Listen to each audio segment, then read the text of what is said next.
The European Parliament in Strasbourg has begun a debate on the safety of United Nations peacekeepers in Lebanon. The force, which is called UNIFIL, has faced repeated attacks during Israel's offensive against Hezbollah. Lebanon under bombardment. Israel targeting Hezbollah. But in Lebanon's densely populated south, it's hard to make surgical strikes. More than 10,000 UNIFIL peacekeepers are here alongside civilians and militants.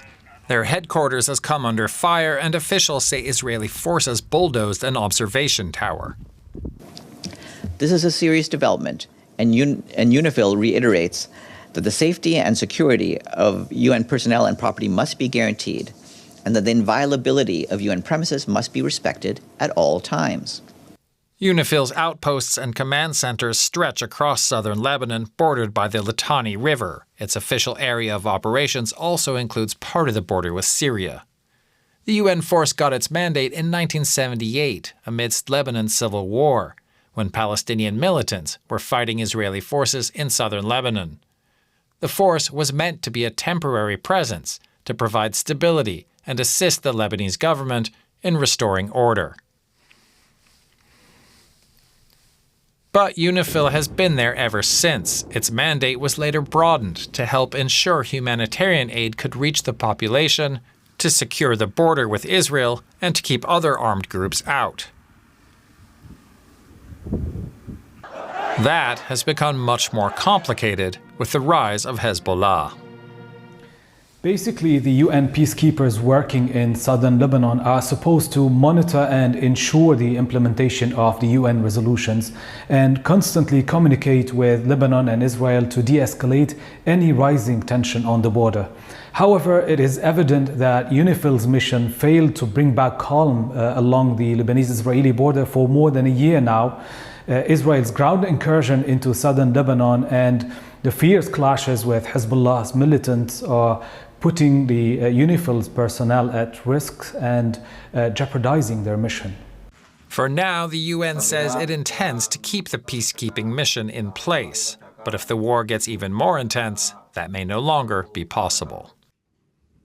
Well, I'm joined now by Alexander Gilder. He's an associate professor of international law and security at Reading University in the UK. He specializes in peacekeeping missions. Professor, it's good to have you with us. UNIFIL says that it intends to stay in southern Lebanon despite Israeli Prime Minister Benjamin Netanyahu warning for peacekeepers to leave. Talk to me about the risks that UNIFIL is facing here.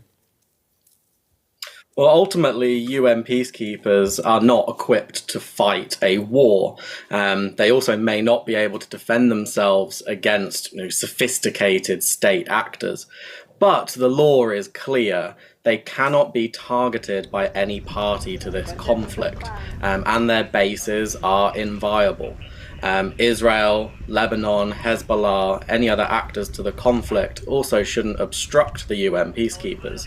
But there are risks, and some countries that are contributing forces to this mission will be concerned that their peacekeepers will come under threat. And the law, we understand what the law is, but the law is not protecting UN peacekeepers, is it? So what are UNIFIL's options at this point? UNIFIL is ultimately the eyes and ears of the international community. The UN have stood firm on renewing their mandate in August this year, stating that the mission will continue to have a mandate to protect civilians, to assist the delivery of humanitarian assistance. And ultimately, the mission is going to be staying put, at least in the short term. The UN has been quite clear on that. And the international community will need to continue putting diplomatic, political pressure on all parties to the conflict to observe the law and make sure that the peacekeepers are able to continue to do their jobs. Do you think that changes need to be made to UNIFIL's mandate in Lebanon? I mean, are we talking about possibly blue helmets replacing the peacekeepers? Well, I don't think we're going to politically see any changes from the Security Council here. UN peacekeepers are not designed to go in and fight an enemy. They're there to keep peace, and that's why UNIFIL was deployed in the late 1970s. because there was a ceasefire in place and a peace agreement. And it will also be important going forward in the future that hopefully we will see a peace agreement in some short time, and the peacekeepers will be there to monitor that ceasefire in the future as well. I know you say you don't think that UNIFIL will be leaving, but if it were forced to leave, what might Lebanon look like without the peacekeeping force? Well, I think first off, it's important to say that only Lebanon is the state that can say those peacekeepers must leave. Israel's requests can fall on deaf ears, but ultimately Israel cannot force the mission to leave. And the situation would be damaged by UNIFIL's departure. The mission is there to assist humanitarian assistance, to help displaced persons from the conflict. And we know from research, from evidence, that peacekeepers and their presence deters violence against civilians. So it's important that that presence is there to make sure that there is cataloguing any crimes that are being committed. The international community can see those and has a presence, but also deters that from happening in the first place. All right, for more, I'm joined now by, our correspondent, Bernd Riegert. He's at the European Parliament in Strasbourg. Bernd, how much do European nations have at stake in the UNIFIL peacekeeping mission in Lebanon?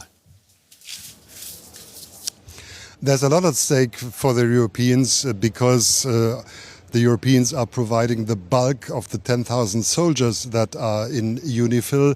The Italians are in the lead with 1,000 soldiers on the ground. The German Bundeswehr provides 120, and there's a Spanish general now, the commander of UNIFIL. This is, if you want to say that, the European footprint in this conflict, and the European Union clearly wants to maintain this United Nations troop on the ground. It's there for 46 years now. So far, it was not successful to prevent the conflict, but still the Europeans say maybe we need a renewed mandate so that UNIFIL soldiers are also able actually to fight back when they are under attack.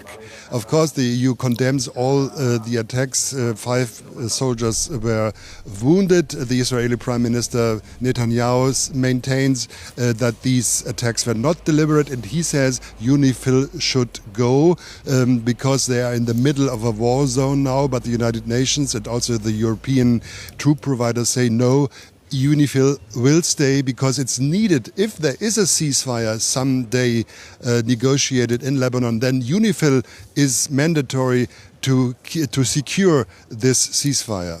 So were those the key points, Bernd, in this debate? Either give UNIFIL more powers or send UNIFIL home?